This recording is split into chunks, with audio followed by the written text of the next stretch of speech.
warmth and gaiety of a successful party, the pleasure of friends amongst friends, the anticipation of new and interesting people to meet. These are the elements of an enjoyable evening. These are often the memorable occasions in life. This is a story that started at a party, gay, joyous, festive. This is a story of a party that ended with fear and horror. It was a cry for help Sherlock Holmes will never forget. It was a lovely party. Wonderful party, Janet. Good night, Russell. No one deserves happiness more than you and Russell. Thank you, John. Good night. Wish that John were just one half as attentive as Russell. If you ever want to get rid of him, send him to me. Good night, Louisa. Good night. Good night. Oh, I love them all. But is it unkind of me to say that I'm glad we're finally alone? Not unkind at all. Just leave everything till tomorrow, Susan. Thank you, madame. Good night. Good night, madame.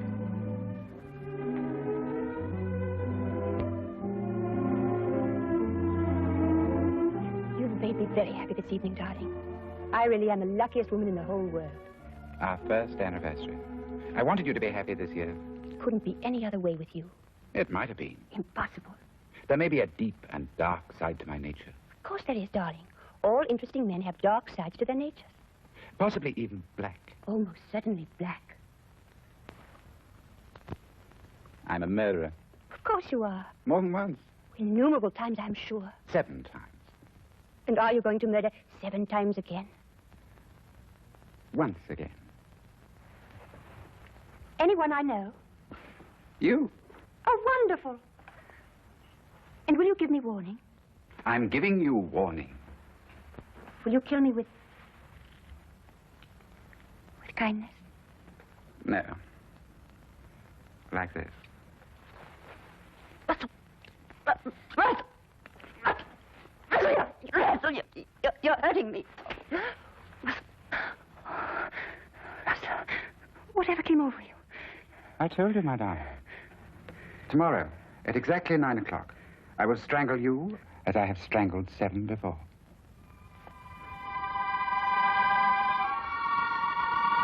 You're serious? About the art of murder, I am always serious. I've used it as it suited my convenience. Death is my only true friend. Russell, don't talk like that. You don't believe me now, my dear. But you'll think about it. You'll come to know and to fear. Then you'll fly to the police and tell them what has happened. They may believe you, they may not. And tomorrow, at exactly 9 o'clock, I will kill you.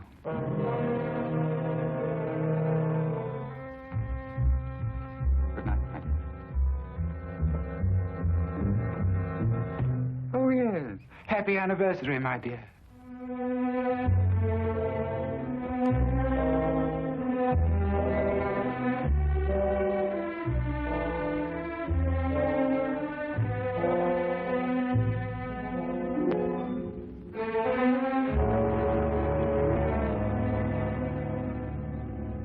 Suppose you tell us the whole story as it happened. It might be easier that way. Of course. I'm Mrs. Russell Partridge. Your husband's the art collector? That's right. Oh, he's a wonderful man, your husband. I first had the pleasure of meeting him when we were guarding the French collection that came over. He's a wonderful man. Everyone says so. Yes. Now, tell me what's troubling you, Mrs. Partridge. You can rest assured that for your own sake as well as your husband's, Scotland Yard will do everything it possibly can. It was nothing. Nothing? I was mistaken. I can see it now. Probably the result of too much party last night and an overactive imagination. Well, perhaps you care to tell me about it anyway. It may help to dispel any doubts you have. It isn't necessary, really. I'm sorry to have taken so much of your time, Inspector. I'm sure you're a very busy man. Mrs. Partridge, I'm very pleased to hear you feel this way now. What do you mean? Your husband told me of the incident last night. He was afraid you wouldn't be able to overcome the delusion. My husband told you? Yes, he was here this morning. What did he tell you? Only that you were suddenly overcome by the idea that he intended to harm you. You're over that now, I see. My husband told you that? May I say, Mrs. Partridge, that in my experience here at Scotland Yard, I've met many people who thought for a short time that they were being persecuted. But it passes. Your husband will help you, I'm sure. I'm sure. Thank you, Inspector.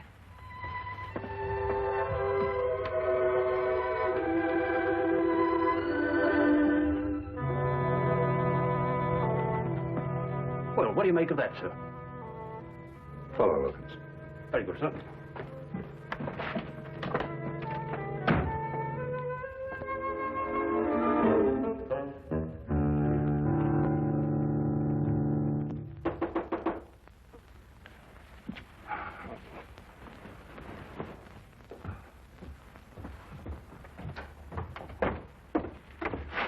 Yes?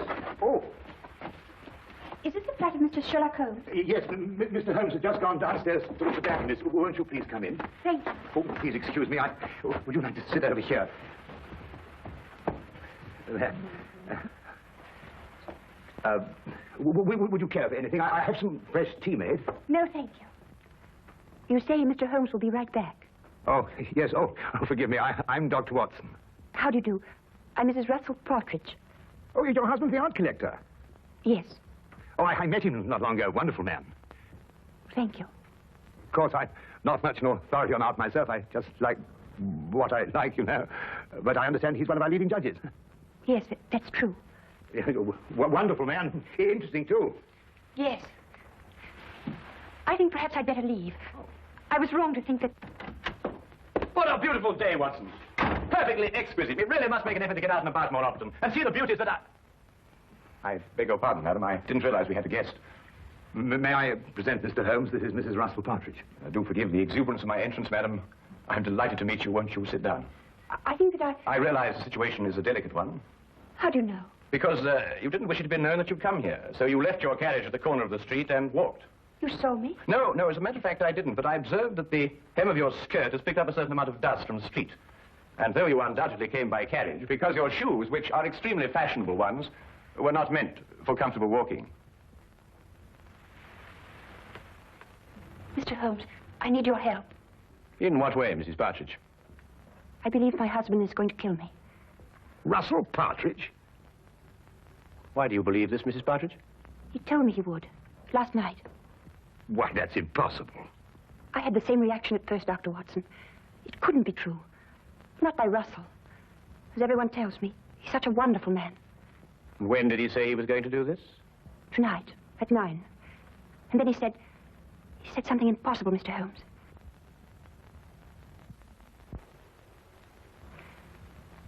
He said I would be the 8th.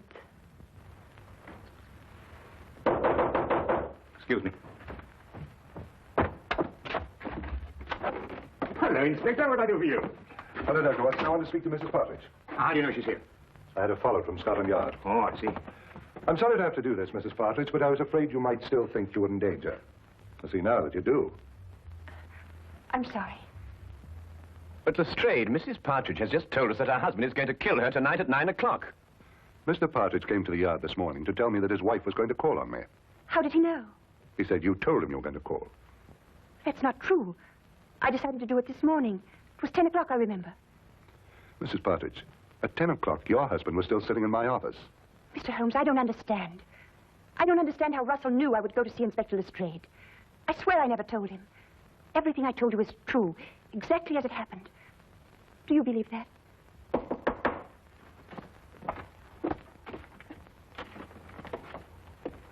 Excuse me. My name is Partridge. I believe my wife is here. Yes, indeed she is. Will you come in? Russell. I'm sorry I'm late, my dear. I was detained at the gallery. Are you ready to leave? How did you know I was here? How did I know you were here? Yes. How did you know? But you said you'd be here. You told me to meet you here. Have you forgotten? I must have forgotten. Excuse me. Forgive me for interrupting you, gentlemen, and thank you for any consideration you may have shown my wife. Good day. Good day.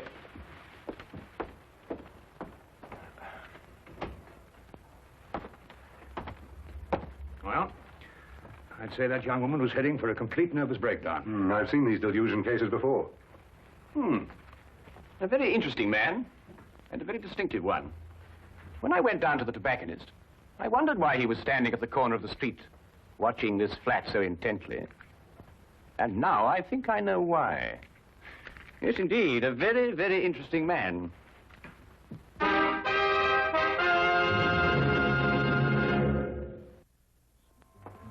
Well, Lestrade, there were two incidents in the romantic life of Russell Partridge. In the first case, his fiancée ran off with another man and was never seen again.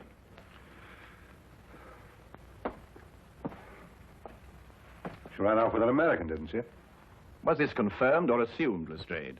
Well, I don't know. And in the other case, he was left at the altar, I believe the expression is. Yes, that's right. Was that girl ever heard of again? She ran off with a South American, I believe. But really, Holmes, it just isn't logical. If Russell Partridge really intends to kill his wife, he's not going to tell her about it first. That'd be putting a rope round his neck. Would it be? Do either of you really believe that? It isn't logical, Holmes. It isn't usual, Lestrade. But this man is just amusing himself. He's an insane fanatic. And unless you get a warrant out for his arrest, I, for one, won't be responsible. Now, look here, Holmes. I can't ask for a search warrant every time a man's left at the altar. What would you be looking for anyway? The evidence of the 7 other murders he told his wife he'd committed. Holmes, you must understand that... Well... Or the 8th will be on your hands.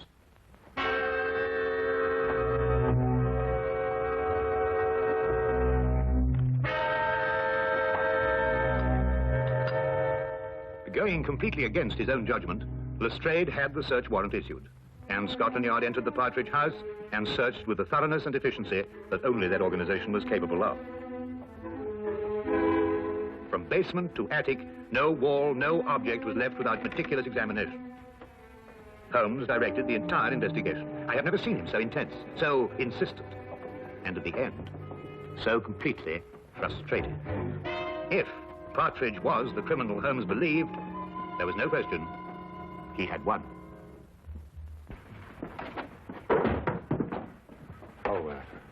Naturally, Mr. Partridge, the Yard will assume responsibility for putting things back as they were. Thank you, Inspector. I do hope you'll forgive us bursting in like this. It's Mr. Holmes who... I understand Mr. Holmes very well. I suppose I'd feel the same way, under the circumstances.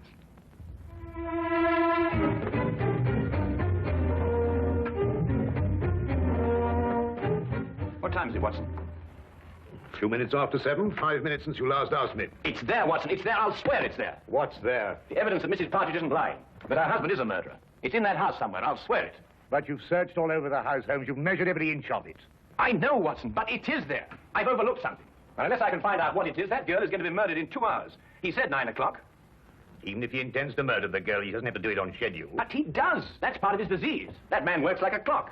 He tempts the police by having the victim report the murder in advance. And then he has to complete his game by murdering on the moment, the exact moment. Ah. Now where are you going? Out. That I can see, but where? For a walk. We believe we searched every inch of that house. Now I've got to find the one place that I missed.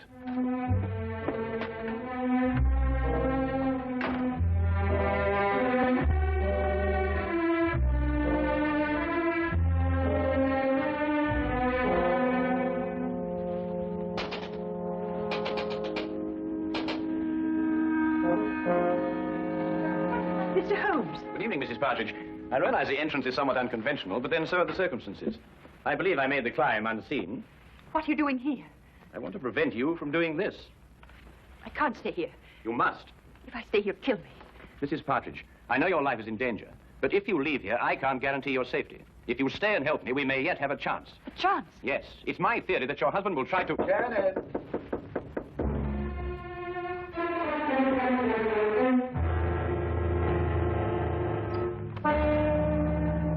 Hello, my dear. You were so quiet up here, I thought perhaps something was wrong. Are you planning a trip? No. Going out, perhaps? I was. Then I changed my mind. Why did you change your mind? Because I think you're lying. You're insane, Russell. But I don't believe you're dangerous. I shall stay here tonight and leave in the morning. I'm glad you feel like that, Janet. It shows you have great strength of character. Where did you kill your other 7 victims? Here, in this house. How did you dispose of their bodies? The bodies are still here. But the police searched the house. I know. I watched them. Very efficient. Especially with Mr. Holmes to guide them. A very clever man, Mr. Holmes. It was a tremendous temptation not to tell him where to look. It's 9:15. You have 15 minutes. Why don't you run away?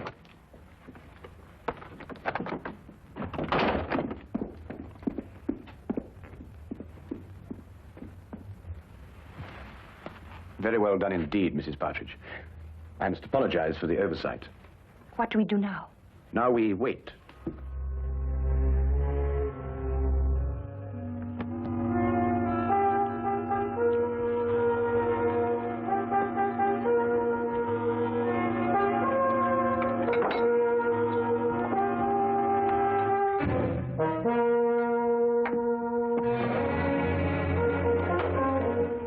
Only one.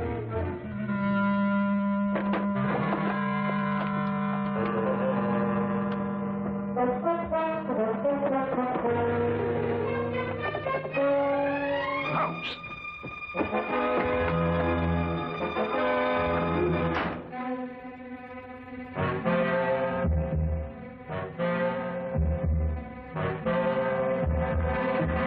At last, I remember it. What is it, Mr. Holmes? Oh, one place I forgot to look. I'm going to step outside now, and I want you to count up to 10, go to the head of the stairs, and then start slowly down. Will you do that for me? I'll try. Don't worry. I'll be there. 10 seconds, remember?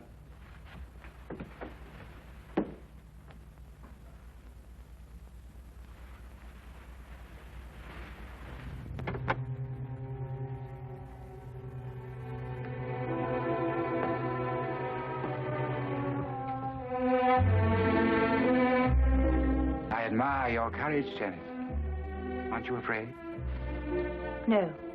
I don't believe you. I think you are afraid. No, I'm not.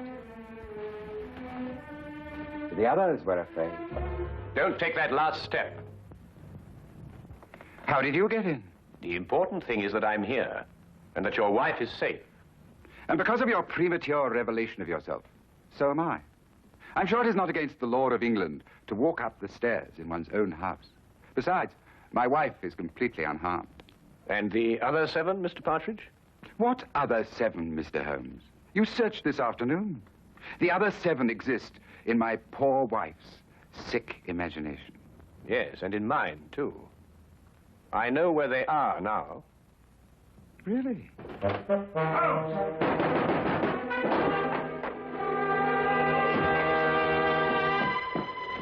What's happened? Get the poker from the fire, Watson. Poker? Yes, the poker.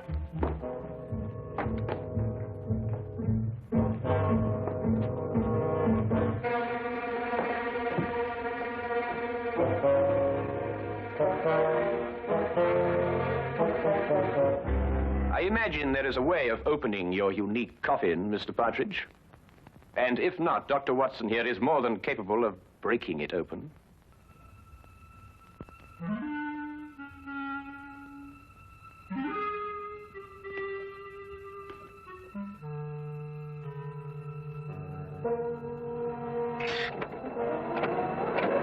Oh, good Lord! The mortal remains of his 7 victims, Watson. Each step a coffin, and each coffin a monument to the most insane killer I have ever met.